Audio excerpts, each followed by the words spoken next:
Hey everybody, welcome back to episode 8 of the Camera Shack podcast. This episode, I'm going to be talking about taking photos at 4th of July parades. So this year, I went to 2 different 4th of July parades. Sorry, one second. I should edit this out, right? I'm not, though. That's the magic of this podcast, right? No editing. Quick and simple. No. Okay, so I went to 2 4th of July parades. So Huber Heights had a 4th of July parade, and it was July 2nd. And Fairborn had a 4th of July parade, and it was July 4th. It was on a Monday. So let's see here. Both parades started at 10 a.m. For the Huber Heights parade, I got there about 8:30, 8:45, I think.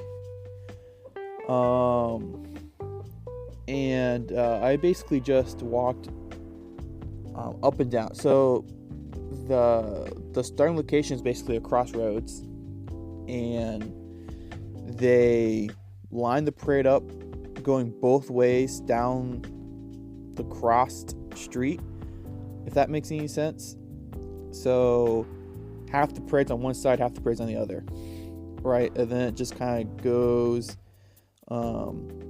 down the road quite a ways, and then terminates. I don't know who in the world is listening to this podcast.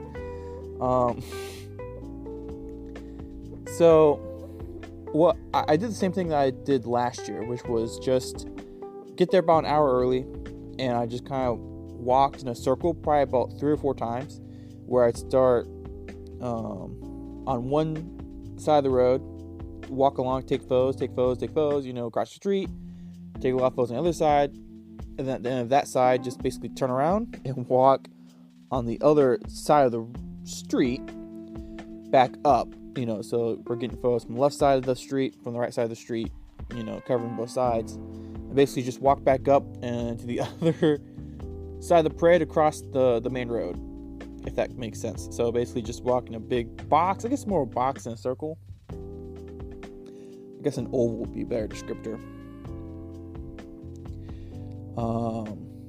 And so I did that for basically an hour, till about 15 minutes before the parade started, probably about 10 to 15 minutes, and then headed towards where I was going to stand. So I decided to stand probably about 5 minutes at most from after the parade actually starts for them to reach me, if not sooner. And the reason I did that is because I found that as the parade goes on longer, people get more tired. I know it's a crazy concept. They also have less candy usually. So usually when people start throwing candy, a lot of times there's usually 2 methods. So either you throw a lot of candy when you're first kind of going, and then you slowly throw less and less as you get less and less candy left, or you throw a little bit at the start, a lot in the middle, and then the rest at the end, a little bit they have left over at the end.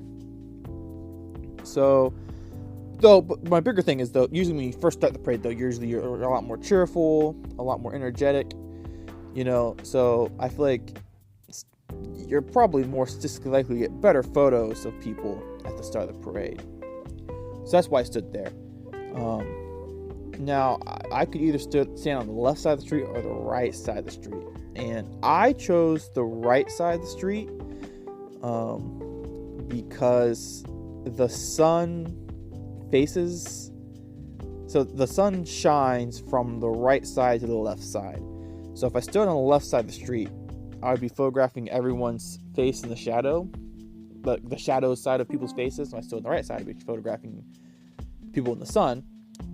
And I just figured probably getting that more of that light would be a lot better, because I feel like when I'm on the other side, then it's really hard to color the photo because everyone's face is like washed out, like the background is way brighter than the actual face. So that's why I usually try to stand on the other side then. And so for this, I stood there and took photos for most of the parade. And then once it got down to like the last, I think it was like 4 floats left. There weren't really any floats in the Huber Heights Parade, but about 4 floats per se. They're really just trucks with people walking behind it. But 4 floats, I basically air quote, joined the parade, so to speak. Just walking in between, because there's quite a big gap between a lot of these floats per se. Just kind of stood there and walked along. And took photos of the people along the sidewalks, so getting a lot of, shots of people throwing candy, and then, people picking the candy up, or just kind of, sitting there, whatever. And then walked that along until the end, and then at the end took photos then, because there's, a lot of people just who were in the parade who are now just, waiting to be picked up, or packing things up, stuff like that. Took photos of that kind of stuff. And yeah, I think for the majority of the parade, I think I used, for my camera sync themselves, I think I used, probably, 300 to 400 ISO. And then my shutter speed is probably about 1/5000, 1/6400. And then I shot everything at f4, basically. And while I was there, my friend Justin, he used my backup camera and his own camera. He has a camera too, and he shot a lot of the parade as it went by, but he stood in a different position. So yeah, that's the Huber Heights Parade. Most of those photos, actually almost all of those turned out really well. I actually really liked the way the photos turned out and everything. So that's great. So then Monday I went to the Huber Heights Parade. And sorry, let me try this again. I went to the Fairborn. I went to the Fairborn Parade, not the Huber Heights Parade, the Fairborn Parade on Monday. And that went similarly. I got to Fairborn, I think almost exactly 7:59, 7:58, because I went to the Fairborn Area Historic Society, I think the official name. They had a pancake breakfast starting at 8 until 10. And they had asked if I could come take photos at that, so I went and took photos there for about 45 minutes, 50 minutes. And then I drove over to the start of the Fairborn Parade, and it starts in the Fulmer's parking lot, which is now DG Markets. So I took a bunch of quite a few photos in that parking lot. So you kind of it's a huge parking lot with a strip mall basically along the back of it, and then there's a road that goes along behind the building of the strip mall, and then there's like a fence there. So I basically started at the top of that road that goes behind it, went around through that back alley, and then up around the edge of the parking lot, towards the actual edge of the road where the parade route is. And background, I think I did 3 go-arounds, just trying to take photos at different moments, because people kind of show up at different times. There's different things going on, and just trying to capture the moment best I can, I guess you could say. Then about, I think 9:45, I headed to where I was going to stand. So this time I actually went probably about a good 7 to 10 minutes into the parade route. And what I tried to do was, it was a very bright sunny day. I attempted to find a nice spot where there was a good stretch of road that was in the sun.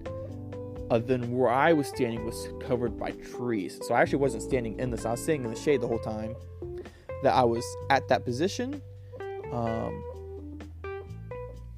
But all the photos from there are people like actually in the sun then, instead of in the shade. Now, was that a good decision? I don't know. Maybe it would have looked better if they were all in the shade. I don't know. That's what I did. I think for the most part, most of those photos turned out pretty well. I'm still editing a lot of them.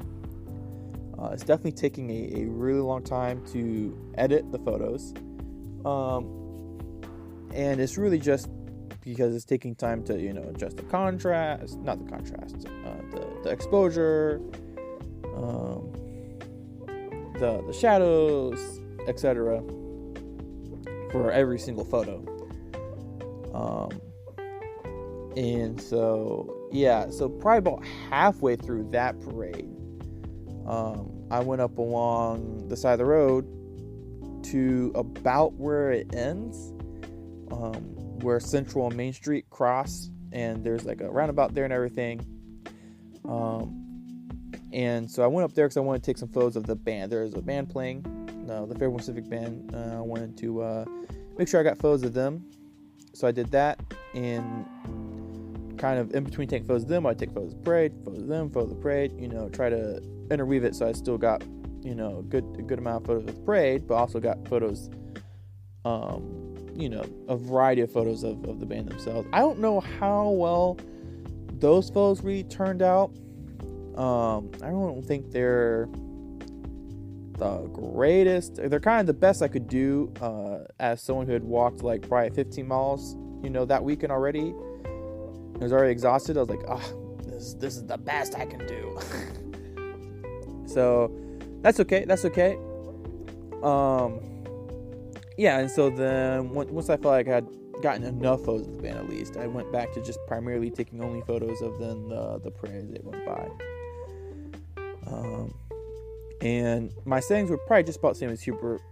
If I had to guess, probably about ISO 400 with 1/6400 for the shutter, 1/5000. The reason I do that, I don't set my ISO at 100, is because I do shoot at f4. So if I shot like f2.8, I probably would have to set my ISO like 100, 200. But because I shoot at f4, it's a little darker already. But I don't want to run into an issue because, it could be slightly in the shadow, maybe not in the shadow, or in a tent or something like that. I don't want to run into an issue where I set my shutter too low. I crank it down to like 1/180. I don't know if that's real shutter speed or not. 180. Which percent I get is 180, and all of a sudden, it doesn't look that great because there's motion blur. Because my ISO is at 100. So I try to counteract that by setting it to like 400. So that way, even if I do consider a little darker, I can just easily still have a good shutter speed without being at motion blur. So that's kind of the parades went. I definitely think the Huber Heist one, I finished editing the Huber Heist one. It took about 6 hours to get through all the photos. I ended up with 760 photos. I think I took like 3,600 photos total and filtered it down to the 700 and something. The Fairborn one, I don't remember how many photos I took, but I filtered it down. I think I filtered it down to about 500. I haven't finished anything the Fairborn one, but the Huber Heist one took about six and a half hours, so quite a while. Hopefully the Fairborn ones won't take me as long, but there's not as many. But a lot of those 500 is also a lot of, probably a good 50 probably of the band.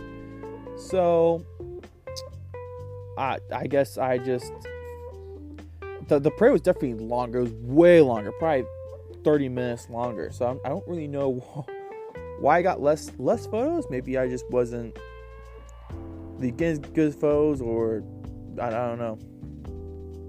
I did wish I had gotten more photos of the actual like the marching band and stuff.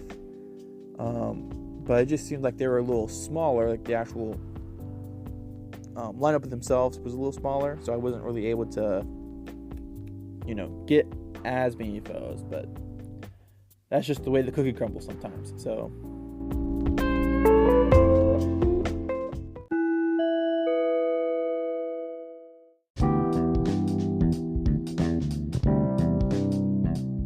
If you haven't already, check me out on Instagram at the Logan R. I would really appreciate it if you could check out some of the photos, maybe like a few, and give me a follow. It would really mean a lot.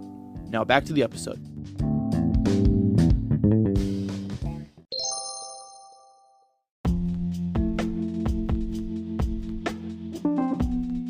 So I just wanted to shake it up a little bit here and talk about the new Blackmagic camera update. So if you don't know, Blackmagic makes cameras, and I have a Blackmagic 6K camera, so it has a 6K of resolution.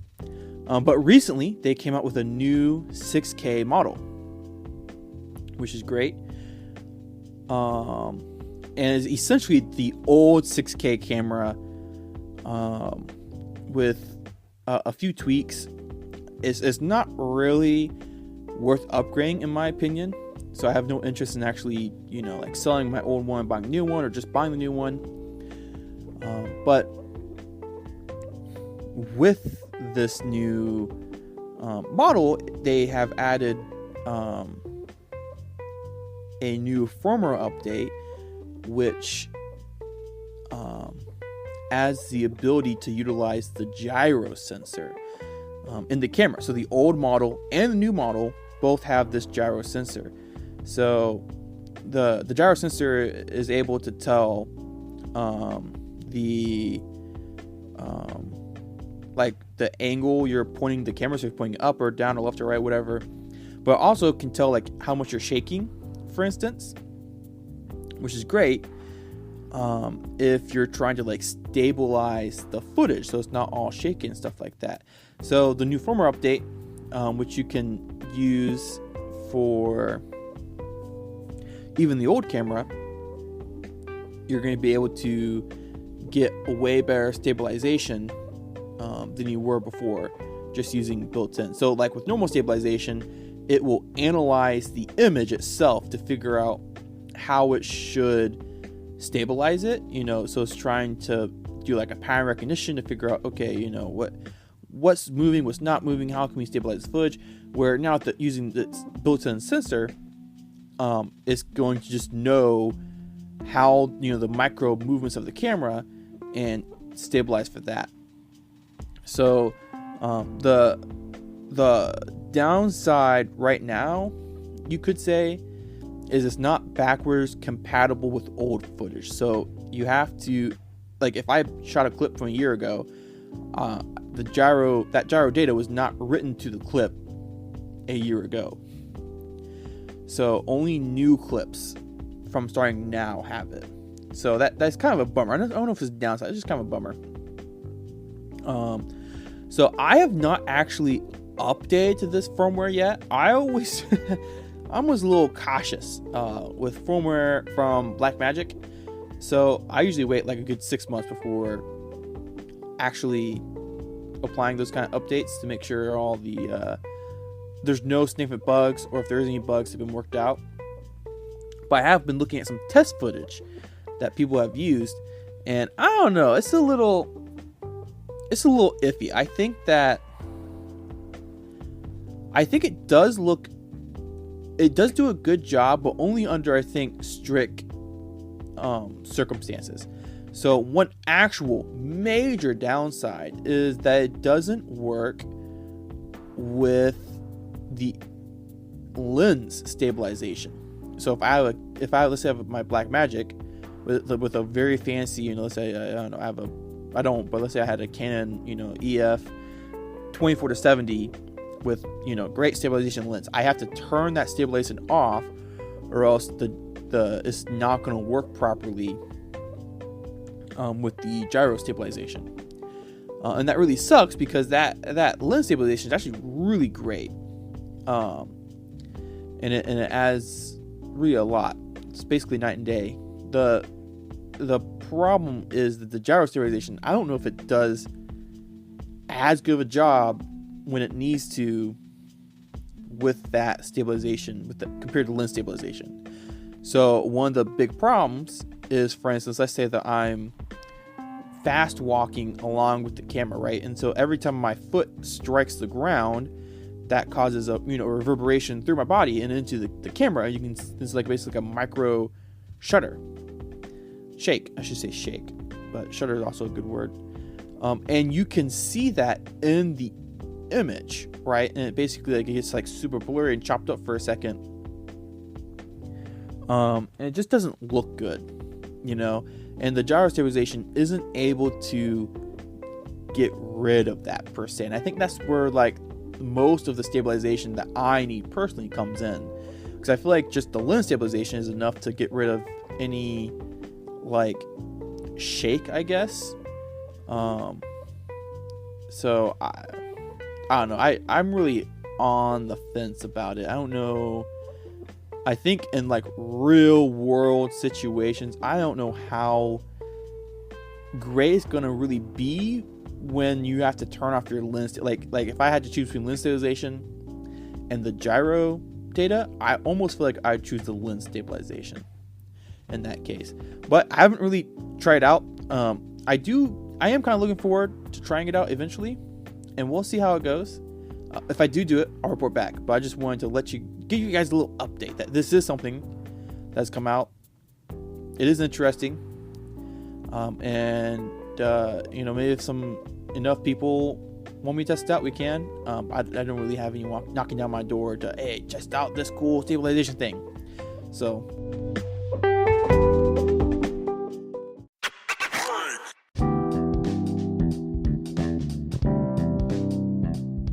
thanks for listening to this episode of the podcast. If you enjoyed, please consider sharing it with your friends. I'd really like to try and grow the podcast a lot more. If you haven't already, check me out on Instagram at @TheLoganR. And until next time, thanks.